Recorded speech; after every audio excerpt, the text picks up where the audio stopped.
Welcome, everybody, back to Segal Talks here at the Martin E. Segal Theater Center, the Graduate Center CUNY, the City University of New York in Manhattan, and where we are still, experiencing a lockdown, the shutdown of life, and numbers that we are reading are not encouraging. Over 100,000 people in the US have died. The next country is 36,000.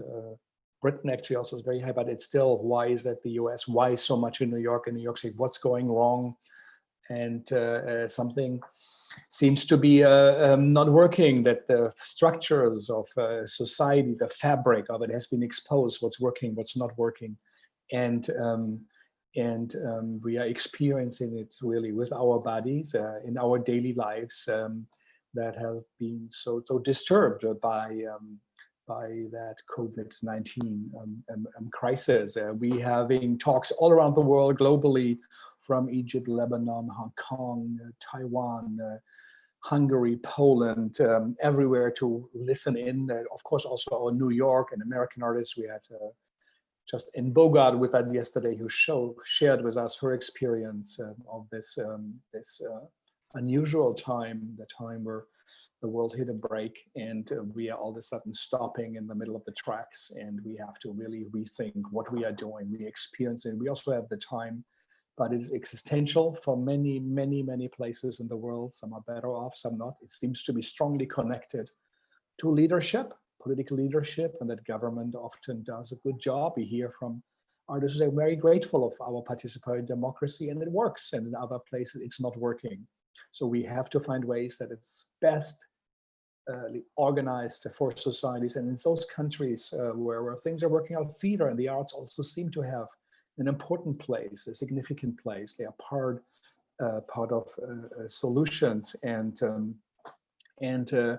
now we are turning to a place that we should pay more attention to anyway. It's not so much in the news for COVID amidst the great country and continent of Australia.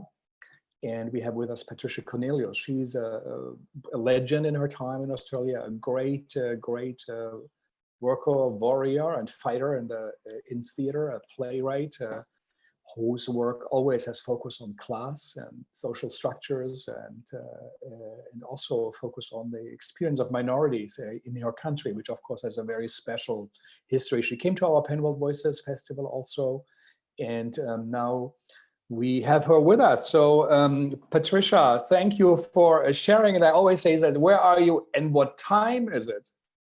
Hi, Frank. It's very lovely to be speaking with you, though it is 2 a.m. in Melbourne in Australia. And it's just actually quite late for me. And 2 a.m. in the middle of the night, that's incredible. In the middle of the night, and it's freezing. And so it's all right, I've got a heater. It's okay, I'm managing. It's winter. It's winter in Australia. Yeah. Well, just about, and it's just everybody has to forgive me if I should sort of doze off, but I probably won't. I'll be all right. Yeah. I hope not, and if so, you can all blame that on me. So listen, you are in Melbourne, right? So what's going on in Melbourne? We've been the country is very divided by states, and certain states in the country have really escaped COVID really fairly miraculously, and have had such low numbers or none.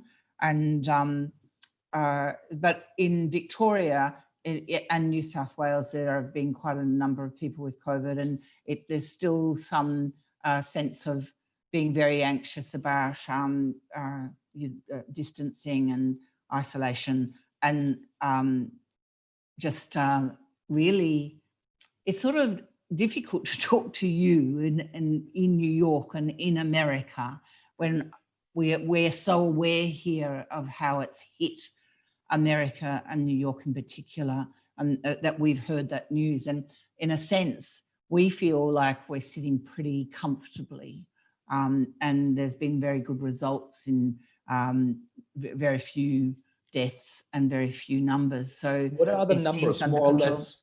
What are the numbers? Just over 100 people. Is that really true? 100, but that's as much as in one building, one old age home in New York or New Jersey. Yeah. Really? You have 100 cases in Australia? Yeah, just over, I think.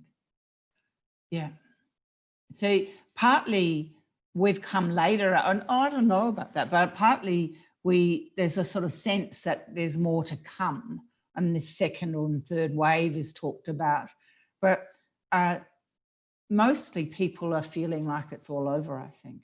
And but the impact of the last few months, especially on the arts, has been devastating. Well, not just the arts. The impact on working class people is just enormous, and the loss of jobs is just devastating. But I suppose the worst thing for the arts is that we haven't really been considered in the package. There has been relief packages and quite good ones offered to people who have lost employment.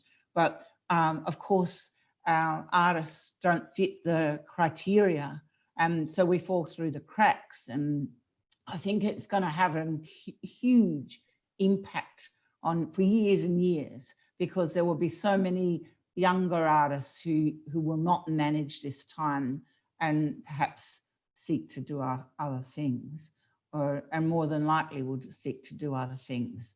So that yet again, it's that funny thing, isn't it? You have this remarkable and peculiar time, but actually all it does is reveal where it's been flawed so terribly. The arts here has been neglected for a really long time, and no investment in it and no support of it. And other areas like the arts that have also been poorly looked after, they just fall apart under these really exceptional circumstances. So did you had a lockdown then? Were you confined? Yeah. Or could you go? So tell us a little bit. When did it start? How long was it? It was in March that we were. Well, it's funny, these cards behind me here because I was involved in. I brought Shit, a play that I wrote to pen, and yes, Shit. Mm-hmm. And that play has had a huge life and gone all over the place, and that's just been made into a film. And we were making a film on the smell of an oily rag. It's not been properly funded. We just went for it, but we went for it, and the day after we finished shooting was the call for isolation. So we got it shot, and all the footage is there for us to be working. The editor is working on it now, and we, the writer and me, and the directors have been working on Zoom with her. So there's just that was a wonderful experience for us. It was wonderful, a kind of luck, really. But so it's since the early March that we've been locked down, and now things are just being loosened up, and kids are going in this state. Kids are going back to school this week, and early next week, and so things are just starting to happen slowly. But there's still, theatres are closed. Transport, there is not a number of, a certain number of people allowed on them. But for a good month, people were keeping very away from each other in the street. They're really distancing. But I've noticed that that's really becoming, I think it feels too unreal for us. It hasn't hit in the way that has hit your country and others. And so you get this sense of it's not kind of real. All sorts of bullshit conspiracy theories that go berserk about it, as if it's not real. So even so, you only had 100 confirmed infection cases. The country went for 3 months. 100 deaths. What? Yeah, there's a lot more people with coronavirus. Yeah, but 100 deaths. Yeah. 100. Okay, I misunderstood. Yeah. 100 people died, which is extremely low, of course. But still, the country went for 3 months in a lockdown where people had to stay at home, and you could just go to a supermarket and. No, you could. There were sort of special times for the elderly and disabled, and then but you were only meant to go for vital things, not for shopping. All the other shops were closed, but anything essential you could keep buying. And how was the mood of the Australians in that lockdown? How did they take it, as far as we think, perhaps wrong way of looking at that country? This is a country that we loves the outdoor sports, being on the move, enjoying the landscape and the distances. How did Australia take this? I think most Australians were very compliant.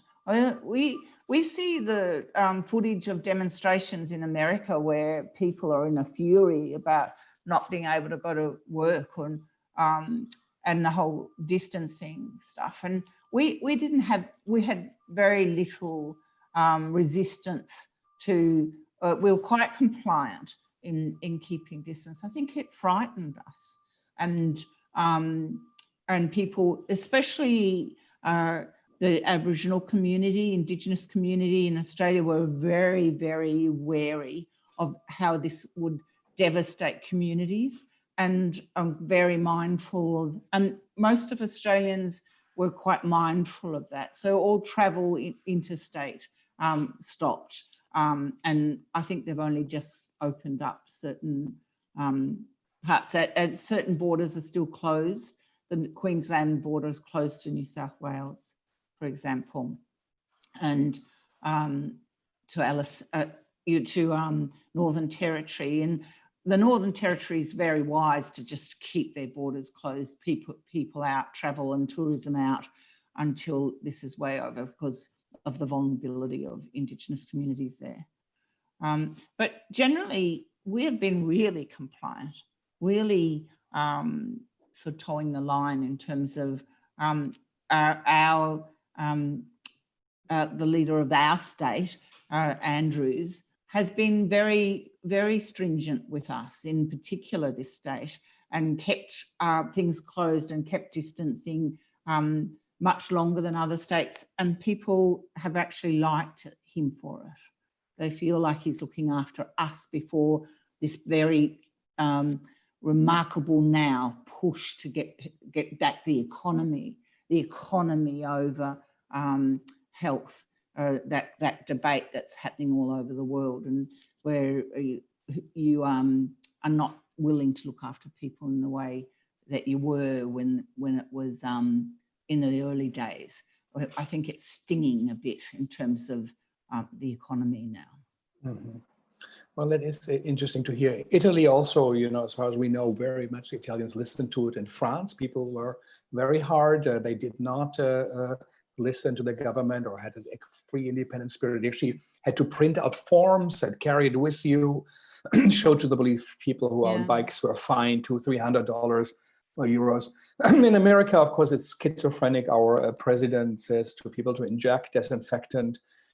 He pushes to open churches, even so we have the highest numbers here of infection death cases, of taking into account that people might die even in religious services.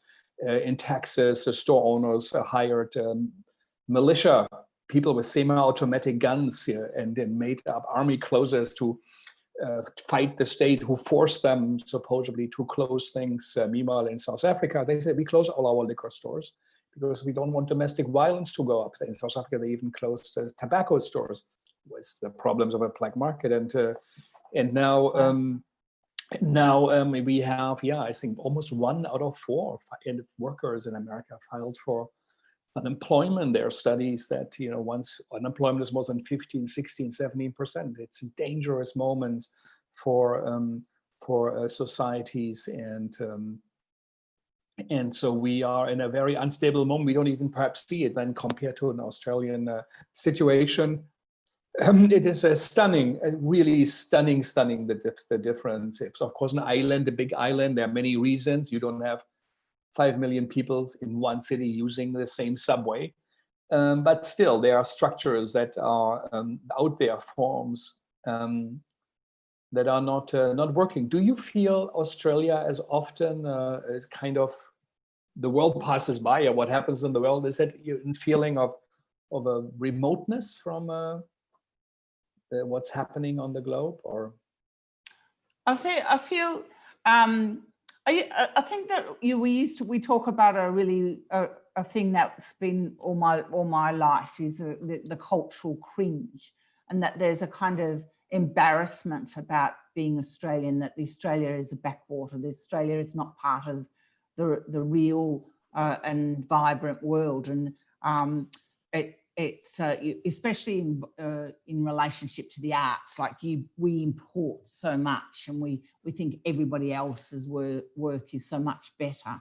And as much as I think it's incredibly important to see other works and to be involved in that dialogue, to not look after your own stories and to be able to tell the truth about your own country is shocking. But and I think that lots of people kind of make sort of jokes about Australian and about yobbos and that we're a bit backward, but most backward, and we're kind of a backwater in terms of we still have Manus Island and Nauru, where we have people migrating here and who came here by boats, and they've been there for years and years, and we've imprisoned them. And there's nothing else to say about that except they're being imprisoned, and it's absolutely miserable. And then we've got a history with our Indigenous people that is so shameful, and we don't recognise really basic things with treaty and compensation, and even just recently a huge and important part of the land in Western Australia, Rio Tinto, has just dynamited it, and because of their industry, because of the mining, and the total disregard of the importance of that place to the Indigenous people yet again. It's nothing new to it. So yeah, I think sometimes we are this backwater, and or we often are, but at the same time, I've been to America and New York, and I've been to London, and the kind of notion that artistically for me that the Mecca is elsewhere is a kind of nonsense. You have to, as an artist, deal with who you are and what country you've got, and it's not better over there. It's not more sophisticated over there necessarily, and the whole world is suffering from a kind of a cultural sameness that is quite disturbing and ridiculous. So yeah, I don't know whether that answered your question or not. No, yeah. But in a way that Australia might be lucky that, it is not, that was the implication that perhaps, this hasn't come, might never come. But it also, as you said, might come in waves. Where do the arts fit in? What is your place? How do you feel your place is in Melbourne, in the community? How does it? Well, I'm sitting so pretty because of America, because I was a recipient to a really huge prize last year from America, which is the Windham-Campbell Prize, and which sort of gave me more money than I've ever earned in my whole life, ever. Mm-hmm. And so there's been great disappointment. So there immediately I had a play cancelled from a company in Melbourne, with no commitment for it to be rescheduled, and that's happened to a lot of our playwrights, and it's devastating. So because there are other companies, I don't know what's happening in New York or elsewhere, but the commitment to, as soon as theatres are back on, that program will be rescheduled, and that is not happening in many theatres here. I think the trouble with the independent sector is so vibrant and so important in this country that we have a very few major theatres, and the independent sector has been under attack for so long now. And the small and medium range theatres are basically disappeared or are unfunded and a struggle. So I think many of them will go under and not make it with this, because they already were under duress. So the lack of opportunities for younger playwrights in particular and actors, it will be hard on us. And there's just not the same care about the arts in Australia, and there's a kind of obsession with sport and just that whatever theatre is brought in, big commercial numbers here is what most people would see. And where did your work fit in? You got that big award, and congratulations again. And we hope, you know, that for also having you in New York for our festival helped to get you out there. Why did you get the award? What did they say? Why is your work was it awarded? I can't quite. They actually wrote something, but I can't quite remember the wording of it. But it's sort of an award for your body of work. But but sort of, I think it's sort of important that they give it to people who are still working, rather than a kind of retrospective of your congratulations, you've done good and probably won't do anything more from now on. So yeah, I mean, it's such a surprise. It comes to you out of the blue. I had no idea. I even thought it was a scam when they rang me. I thought, oh, what's this? And so it's a couple of. Do you know them? The Windham and Campbell. They were. Yeah. And I hadn't. Sorry, I didn't know who they were. But they, so they left enough money for this legacy to be for 8 different artists, to be writers of different genres, to be awarded each year. And somebody nominated me. In your work, why do you do theatre, and what do you see it does in Australia? What place do you occupy in that landscape? I think I have always been interested in class, and there's an incredible denial here of class, and it's just, you know, a ridiculous lie. And also, you know, the representation of class, mostly from Britain, has often been quite sentimentalized and you know, not well, it still gets quite sentimentalized. So I sort of feel like that there's a kind of reason to be really pissed off with the world when you're in a position as a working class person, and especially as in the underclass, whether you're totally disenfranchised, that the pretense that this is an equal and fair society must be maddening, and is maddening. And I kind of feel I quite like my plays to be maddening on that level. I quite like to be find a way to talk about those sort of injustices without either sentimentality, which just kills any art form, or without it being didactic, which also kills art forms. So to find the vibrancy in voice, I'm mostly interested in the language of how people speak, and I just want to be able to bother as much as possible, and bother the conceptions and perceptions that people have. So there's plenty to be bothered about here, plenty to be bothered about in the world generally. I think the coronavirus is sort of incredibly bothersome. They kind of, when it first struck, I thought, how the fuck am I going to write ever again?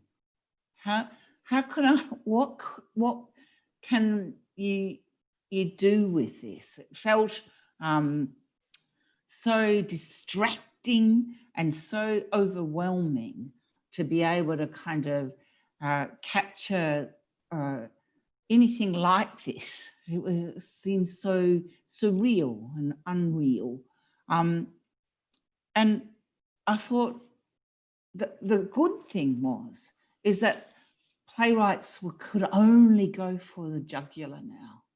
Well, how can you write daffy, silly kind of, you know, relationship plays or sweet nothing plays? And I've got no tolerance for them. I know people enjoy them. It's fine to enjoy them, but they're just a kind of waste of time. And it doesn't mean I don't use humour and I don't use any kind of tenderness. I do, but as a technique to be able to, say something a bit more gritty and more interesting. But yeah, and I thought this is what will happen, that our art form will get tougher.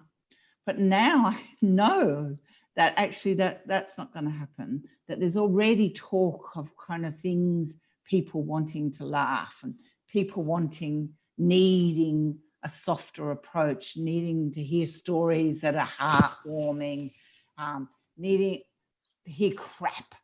And I never believed that in all my life as a playwright. I've never believed it for a minute, that you can't put that on because it's too hard hitting. You can't do that, it's too sad. You can't, because actually I think people have an amazing appetite for going deep, for hearing in the flesh, which is what theatre is the best at, or the most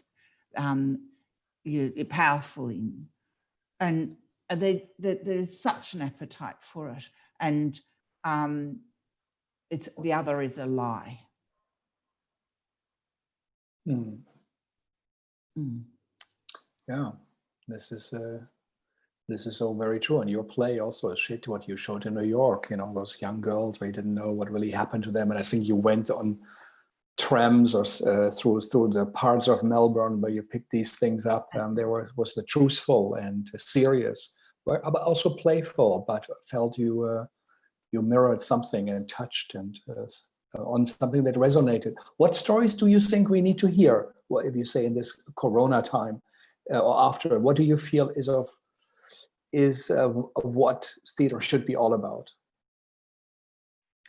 I think I've noticed that there are a lot of plays and in the making or being developed about climate change and those things. And I think that once you sort of, as much as that is totally important and huge, I think, and you're talking about race or even class, when you're talking those big, with big concepts or big ideas, is to be able to find the right kind of story and the right characters that bring it into manageable bits. You can't, to be able to tackle stuff into greater chunk, it kind of defeats it. But I think that capitalism still is the most wretched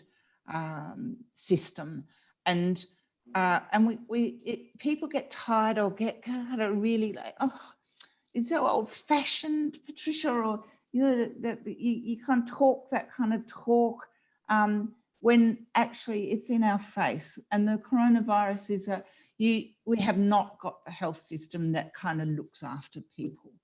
That we do not have. We have the lack of investment in science. That we're behind the 8 ball with stuff like this.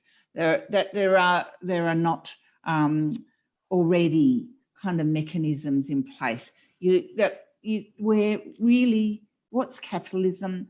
It's a kind of making money at the expense of so many people. And it's very simple, but I kind of feel like, I think that theatre should be on the absolutely raging and on the attack. I feel like this has made us go, come on, let's not get seduced by warm and fuzzy. Let's not get seduced by simple, caught up in the politics of self, to the point where we kind of lose the main thrust of who's attacking us and who's hurting us dreadfully. Yeah, I can't. Each person you have to kind of just find the vivacity in work, and that's the biggest trick, I reckon, is like to kind of have either the vivacity or vehemence. So there's nothing more startling when you go into see a play that has a life force. And you think there are so many works that just don't. They are dead in the water, and you sit there politely, or you snooze, or you kind of never talk about it for a moment after you leave that theatre. It's just a waste when there's such vehement concerns to be addressed. Yeah.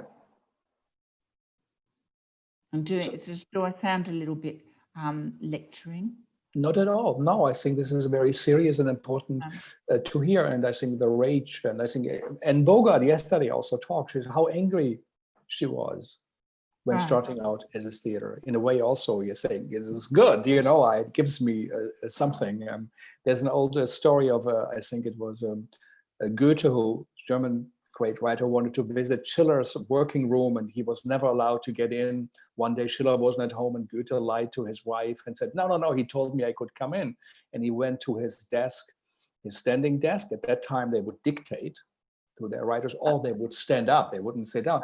And it was a smell he couldn't bear. And Goethe left the room almost throwing up. And then his wife said, this is terrible, what's in there? And his wife said, oh, he didn't tell you, no? Because nobody was allowed to go in. And he said no, and he had rotten apples in his writing desk. And so he thought about it that somehow, whether we fight communism, we fight neoliberal capitalism, we fight religious intolerance, it is something, Brecht's great fight against, the Aristotelian theater, something to rage us. It gives us working, but it also has to be something real in that sense. And I think there is so much to be really upset about, because it would work better if the forms we find to deal with it are right. And the forms don't work.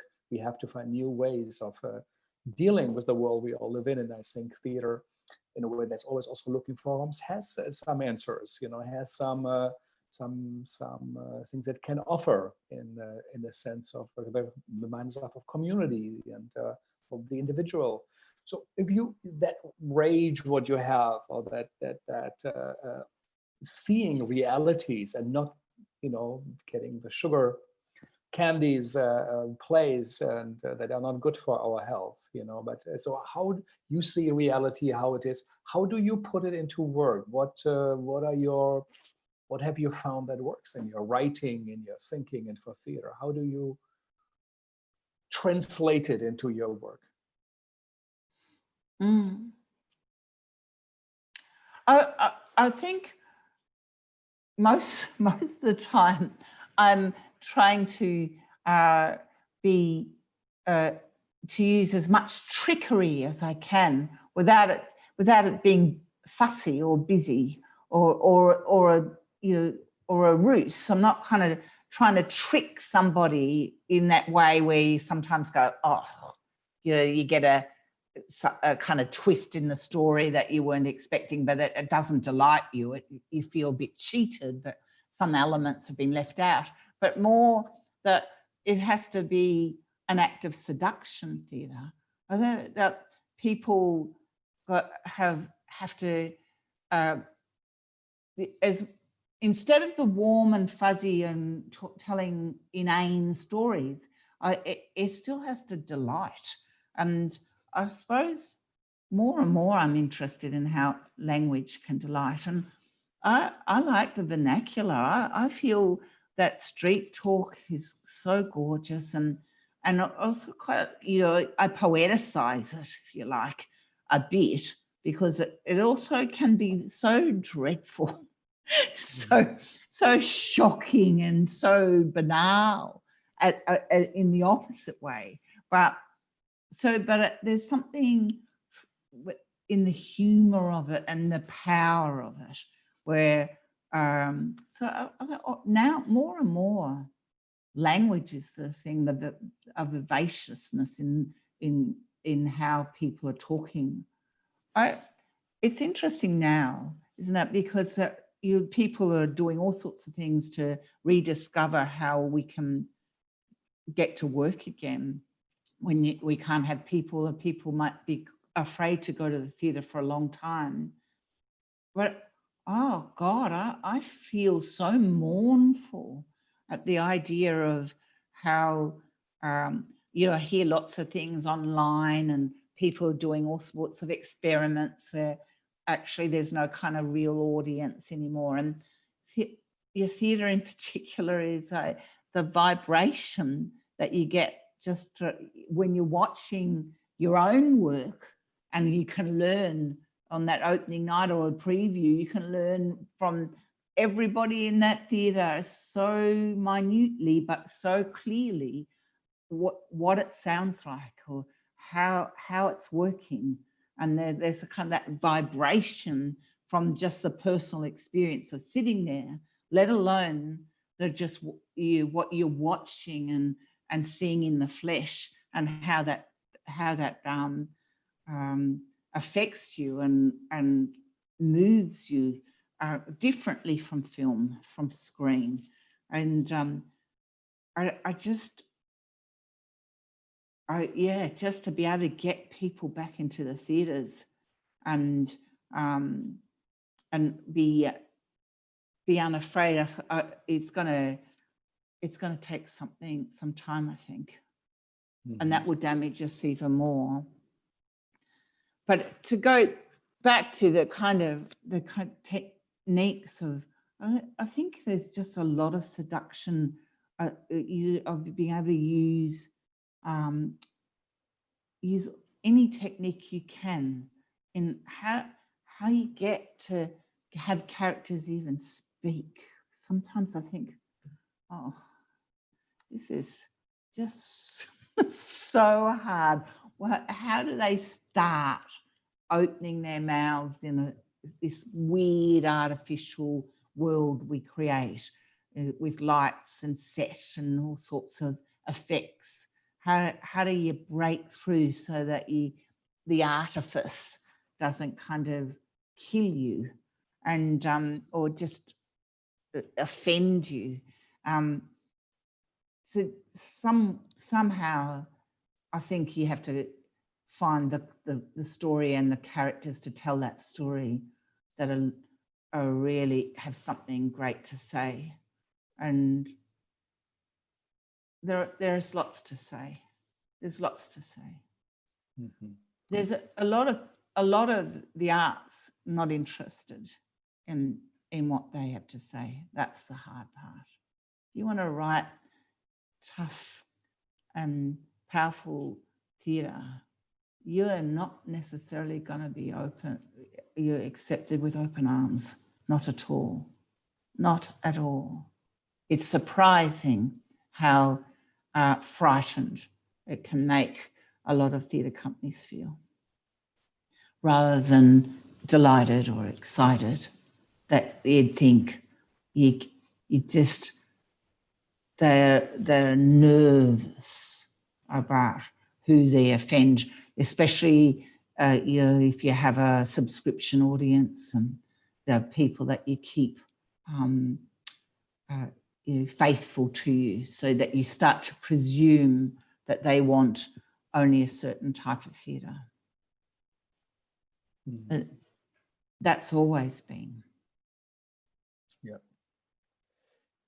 In this time now, what you have to say, do you feel something is changing inside you? Is that you're observing something? So let's just say something is switching how I will write and how I will construct my plays. Is it having an effect on you, or is it reinforcing what you feel? I knew that, and now I'm focusing on that in a different way. Is there a moment of a change for you? I say initially I did feel I just felt distracted from being able to concentrate on it. Sort of what was happening outside and in the world just seemed overwhelming. And so I felt daunted by it. So I thought, but actually now I'm kind of, we writers are used to self-isolation. We kind of, it's not kind of that painful, really.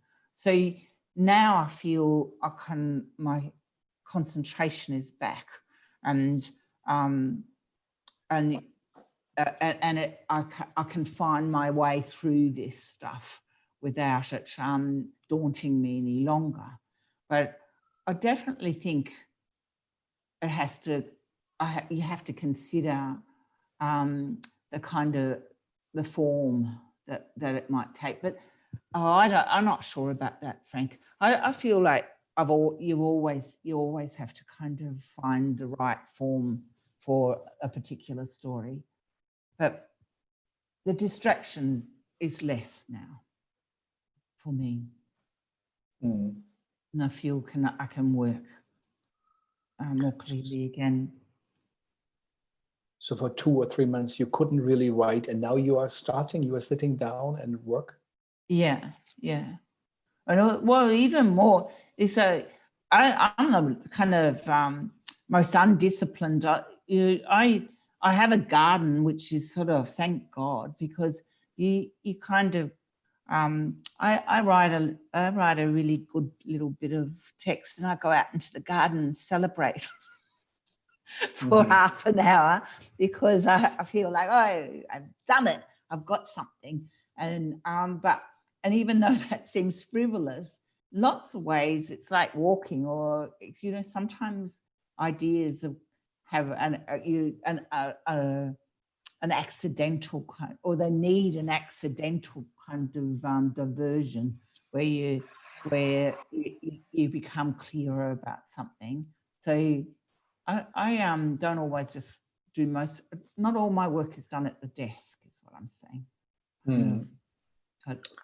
So how do your Corona days, how did they look like? When did you get up, and when did you write, and do you read and listen or music or watch films? What did you do? How does your day organized?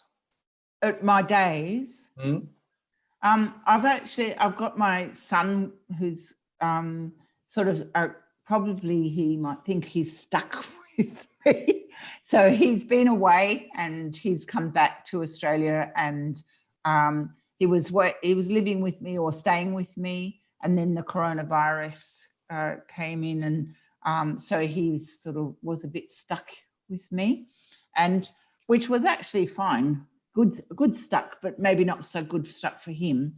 But so I'm not in total isolation, but I share my house with him. But I get up, and I would just now I've just been sort of pushing for a kind of weird, trying to get a scene a day down, because I've got to play. So I just aim for a scene a day, and I don't always achieve that, but I've got bits of scenes, if you know what I mean. It's the sort of seeding, and then I don't know. And then I was also working on this film, the shit film. So got two things going at once. And the play, did you started writing in that time now, or you already had the idea before? Yeah, it's material that belongs to, I've written a novel that it's about as well. And it's a commission that I've had for a long time that I haven't acted on. So I had no excuse whatsoever because of the coronavirus, but to get it together. But it's to look at, I was brought up by a POW father who was a POW on the Changi Railway. And I wanted to look at the legacy of his experience on his family, and it's not. He's a prisoner of war, yeah. Yeah, and not so much as a kind of autobiographical thing, but there are autobiographical bits to it because they're very convenient and most vibrant, and because I can use them to embellish or to say something about war and about that kind of legacy from the end of the Second World War leading up to Vietnam. And that's partly because it's a commission for Melbourne Theatre Company. Melbourne Theatre Company has traditionally quite an ageing subscription base, and a lot of people who are probably my age or older who know of that period and have a kind of interest in it, and their children and others kind of it might ricochet from. But anyway, I'm not sure that's a valid reason, but it sort of interests me still. So yeah, I'm writing about a post-war. About confinement also in a different context, yeah. Yeah. I mean, you also worked for the Melbourne Workers Theatre, which, if I understand right from the tradition, also really worked with workers, people from the city. What can we learn from Australia? It is such a vibrant country. Sydney and Melbourne are fantastic cities, and of course there's the obsession with sport, but also there's movie theater that comes out, the circus tradition that has been also reinvented by Circus Arts, yes, and the festivals, the literary festivals, the theater festivals. So what can we learn, from Australia, where perhaps, you said we are a bit perhaps also on our own. We have our own stories, and that kind of engagement with life and your stories. What did you learn? What do you think? What feels that works in Australian arts or theater that could for everybody? We are all looking now. What is really working? What could be working? What do you detect? What do you think could be of use for us, for all of us? From Australian, what you found out in the engagement, where you with the arts. I think it's more broader than just Australian. There's like questions of class, obviously, and race, but at the same time, we don't tell those stories here. And those stories are, when I worked with Melbourne Workers Theatre, there was great successes with plays with that company, and a great vibrancy in the community with those plays. But at the same time, there was a kind of, they become quite isolated too from the rest of the arts community, who do not accept that as real theatre. The community-based theatre, there's an incredible snobbery about it. What real is art, or what a high art is. So I think there's just a way of breaking through some of that. That journey for me, when I worked with Melbourne Workers Theatre, it was like an apprenticeship that was offered, that is not offered anymore by any companies, because these companies don't exist anymore. They've been defunded, and that apprenticeship was offered to probably, I could name at least 5 playwrights that came out of that company and who are still working and are still writing vibrantly. And you just are on the floor with a whole lot of actors in workplaces where if you're not hitting the right note, or if you're full of bullshit, you will be called. And it is terrifying and exhilarating at the same time. And you learn all sorts of kind of techniques on the floor in interviewing workers, in finding out what their stories are. You're kind of introduced to ways of coming at work that you wouldn't be if you're just in isolation. And so it's that kind of collaboration that is missing now for most playwrights, that kind of engagement with others who are like-minded and your peers in a real community, trying to tell stories in a form or the particular stories that are going to really work beautifully, sing and have what you talked about, Anne Bogart's, have a certain rage in them maybe, or vehemence at least. But that experience is sort of sadly missing for most now. I kind of meet young playwrights, and their greatest hope is that maybe the mainstream theatre will pick up one of their works, and you kind of see them getting sort of almost treading water, stuck in this, with this sort of sense that that's the Mecca, that mainstream company is the Mecca. They're the important voices, cultural voices that representing this country. Most of the time not doing Australian stories, most of the time doing Australian stories that don't talk about Australia really. And so you got to think, actually, it's not the trajectory that that will feed you, not the trajectory that will kind of feed the work that you're creating, that will develop you. It's nonsense. And as much as it's lucrative, if you get to a play on, it can be lucrative in terms of a royalty, and fair enough, that's great. It's sort of there is no kind of joy in the making of work that you experience with a company like Melbourne Workers Theatre, where each play is considered and learned. You already know what the next play is because of the research that you've done for the last play. You've been fed so many ideas, and you pick up on what's vital for a whole community of people. All those things are kind of so important, and but we've lost them.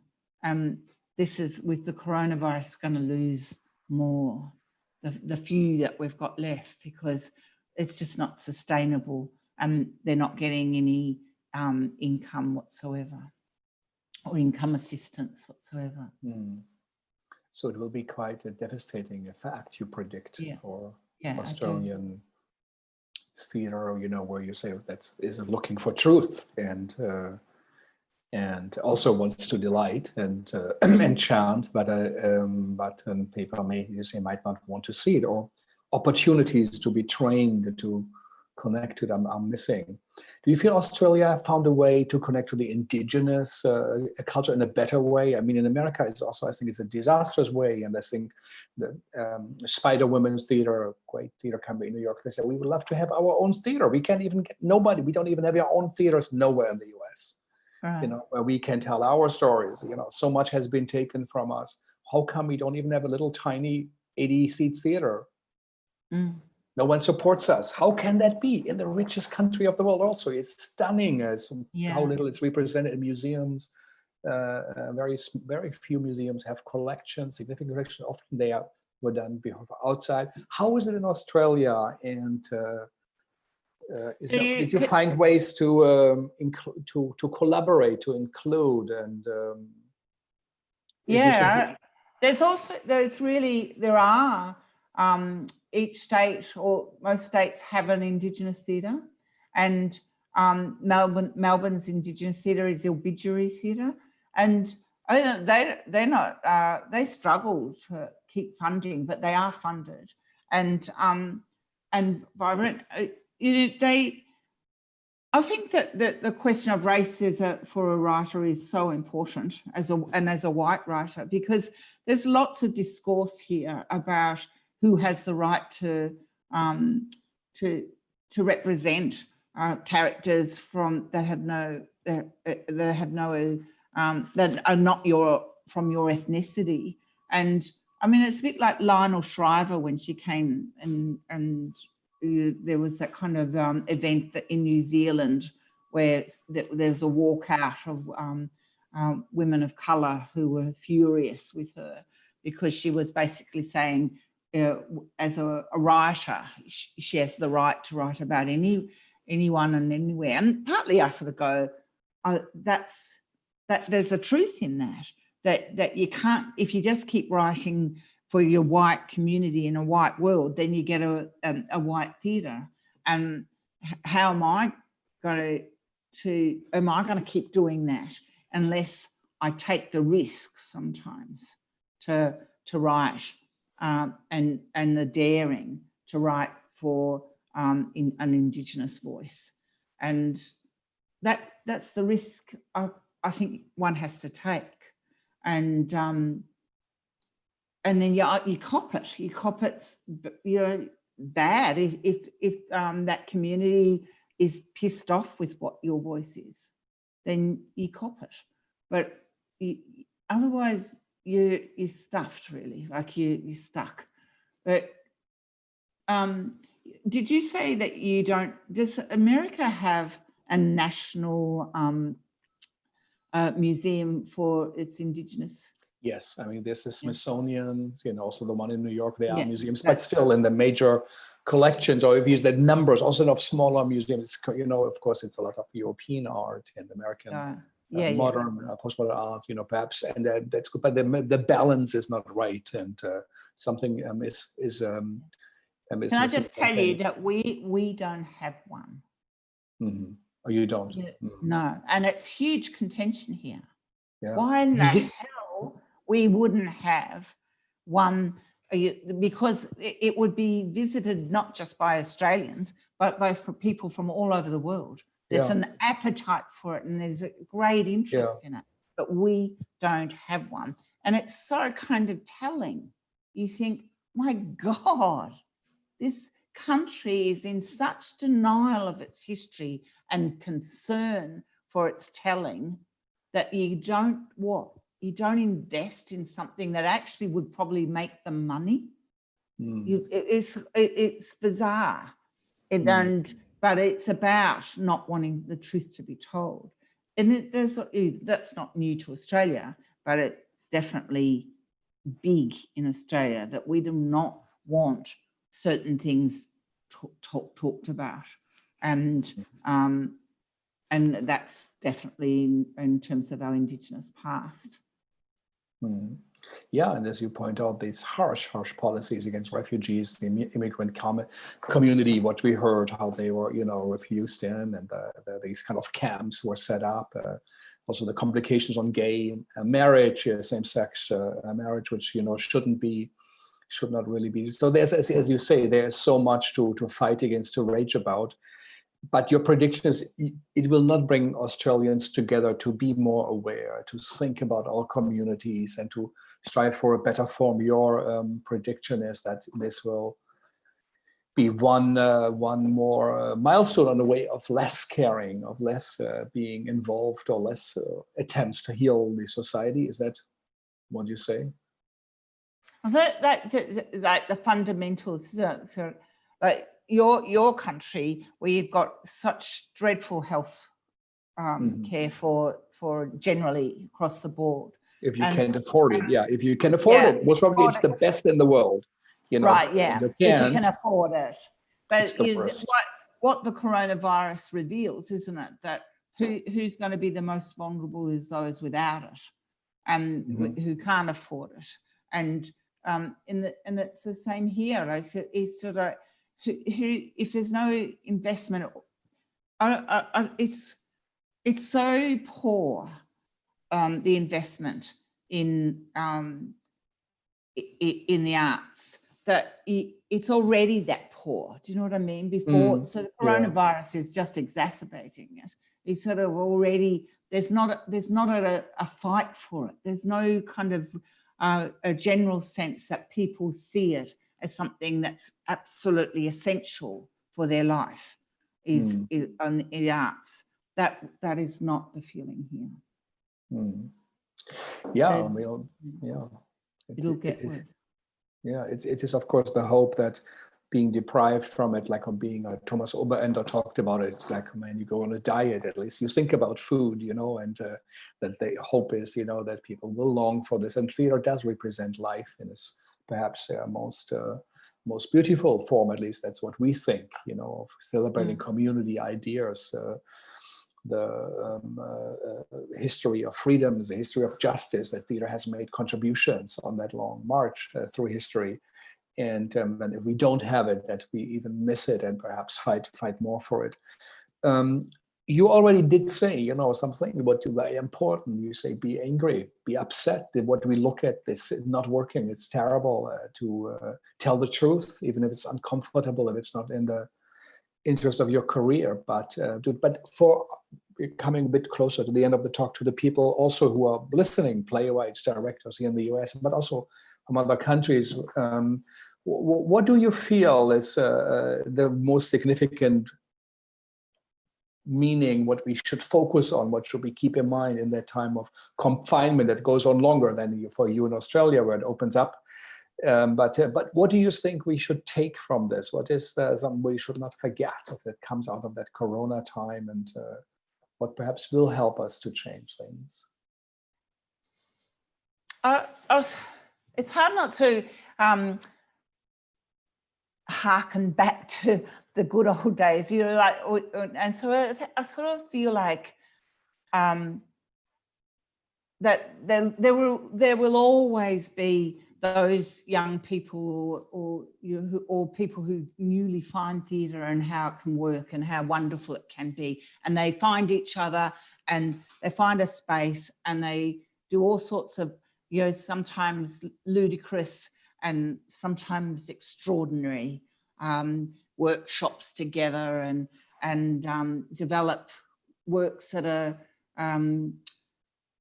highly experimental and sometimes you totally obtuse and difficult to penetrate, and other times that have moments of great elucidation. Or I think is like to go back to those grassroots, is to kind of find a reason to do it, and to do it poorly. Like you're going to be forced to anyway. You can't.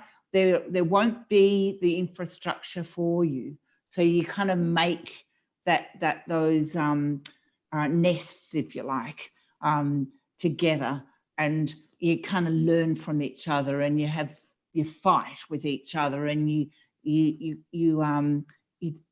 create work that is maybe naive and young, but has a vitality. And I think that people have to sort of come back to that, rather than that notion of thinking one day somebody's going to pick my work up. One day one of those companies is going to, it's just killing and keeps you thwarted the entire time.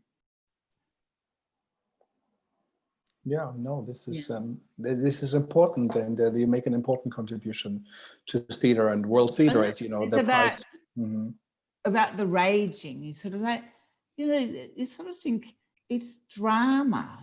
That thing where you go to the theatre and you come out and you go, well, I'm not sure what dramatically was going on there, if anything at all. No, nothing was. It was sort of like, it's just you get told something and you watch it, and nobody uses their bodies anymore. Like, it's all just told and talked, and it's all very kind of polite and very articulate and or sort of, and not about anything much. And you sort of, it sort of astounds me that it's drama. We're making drama. It's fairly basic, that you're looking for where you feel the rub, you feel the discomfort. I love it. You go to the when the play it starts to make me feel quite threatened about what I've always believed in and what I felt secure about believing. Even if I correct myself by interval, like I still feel, oh my God, that is compelling. It's sucking me into some way of thinking, or absolutely bashing at my set beliefs in a way that is totally just fabulous. There's too little of that now. Too little where we feel the vibrations of something else about the world that we need to change. That we kind of get a sniff of. That's all you can get with theatre. You're not going to come out going, "Oh, I'm going to bring about the revolution." You're going to come out and go, be enthused about something in particular, hopefully. No, this is a good reminder, of what should be there and is not, and we feel the absence of that in the presence, and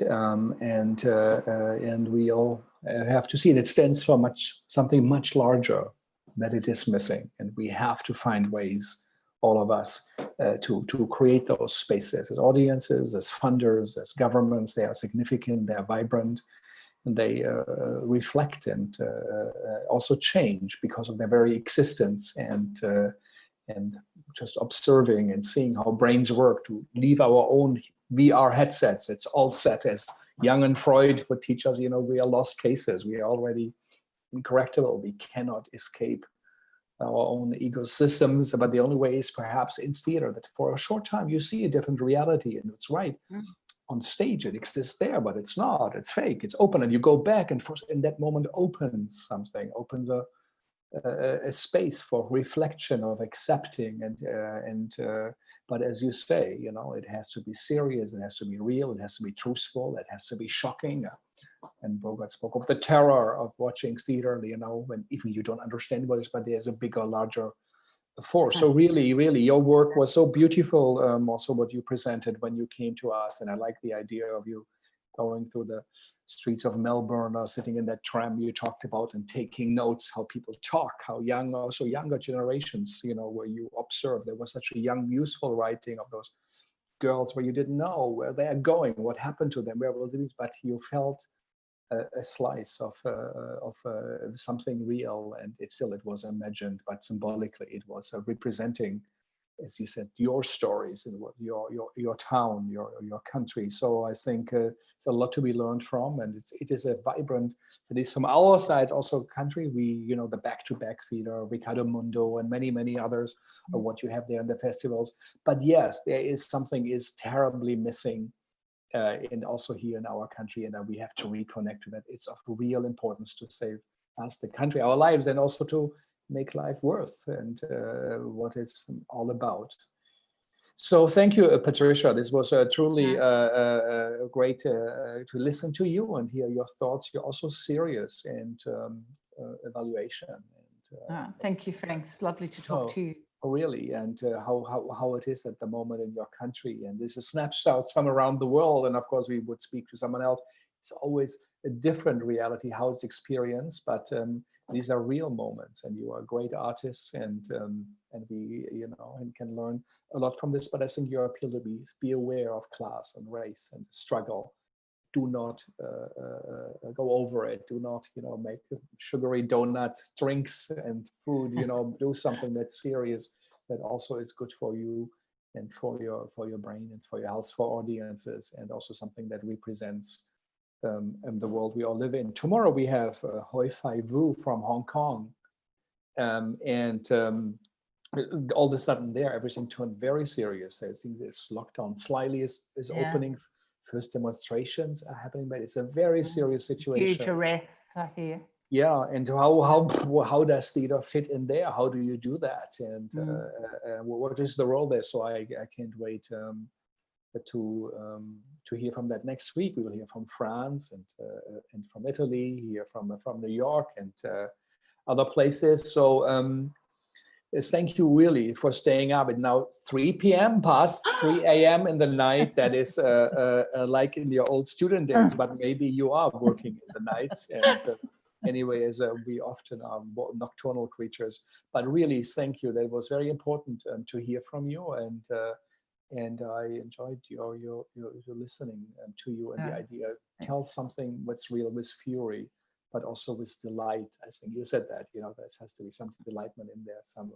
This is an important lesson. And I hope you will be back soon. And I hope someone will produce your play in New York and in America. It's shameful that we are also, in a way, so provincial, so close that, we listen to world music, but we do not listen here really to world theater and the voices, the diverse voices, and something is terribly wrong.